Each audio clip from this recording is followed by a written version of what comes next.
back to Nelson Mandela, I guess, here. In '86, I toured South Africa with a book, God Bless John Wayne, and did a book tour and had a couple of concerts. So I'm on this show with this guy called Dolly Tambo. It's a big national show. His father was Oliver Tambo, who was Nelson Mandela's mentor, who died when Mandela was in prison. Mandela spent a third of his life in prison. 17 years on Robben Island. So I'm on this show with this guy named Tokyo Sexwale, which is spelled sex whale. That's how you but you pronounce it Sexwale. So Tokyo said, Kinky, I want to talk to you during the next break. I said, okay. So I go over there and he says, Kinky, I want you to know that Mandela is a big fan of yours.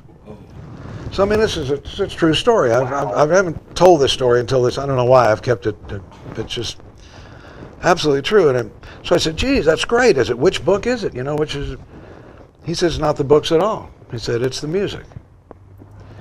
And then he proceeds to tell me about the fact they couldn't get music. They couldn't get, you know, they're in prison there. And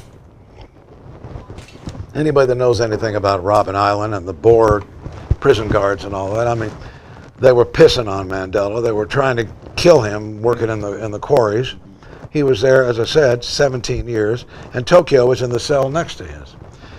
And much like Jesus, Mandela turned those guards. And when he won the election, they're in their pubs and stuff, all shouting "Viva Mandela." They were, even the Nazi-like, Boer guards were for him. So, so he's telling me we can't get music, so we have to get it smuggled in. He said, "There's this woman, Helen Suzman was her name, and I met her later in San Antonio here at a book signing of mine. Whoa. She's kind of a legend there. She may be dead by now. This has been 20 years ago. But Helen Suzman was the only woman in the parliament during the whole period of apartheid. She was also the only Jew in the parliament during apartheid.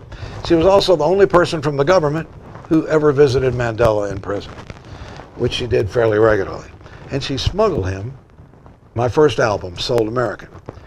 Now, then Tokyo tells me, I've got to tell you, there's one song that he'd play Sold American a bit, but there's a song that he would play every night and repeatedly. So I know what I'm talking about. I said, I heard this.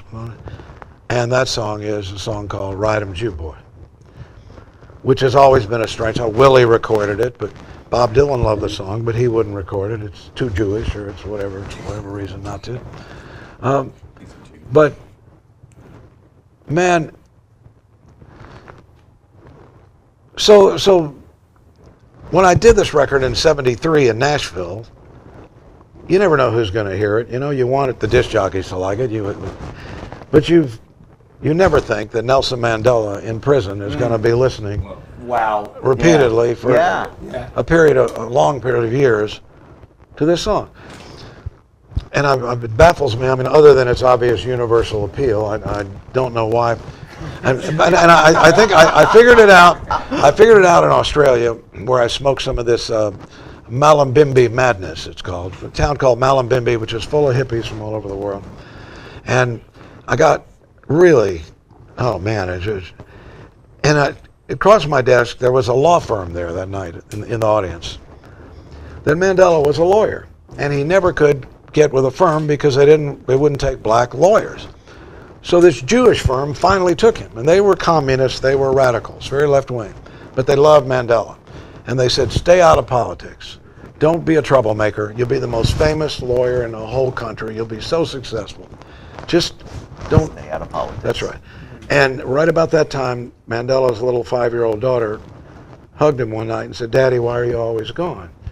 And he said, because there's millions of little boys and girls just like you all over this country, and I got to look after them too. And I think he missed those. Those were his last friends. Everyone else he knew died while he was in prison. His parents. Anyway, so here's a song. It almost sounds like a fantasy. In fact, that idea that you can be in Nashville making a record. That's unbelievable. It's a great story. And you never know who you're going to reach. And that's what keeps us all in the game, you know, whether it's a musician, a politician, or a beautician.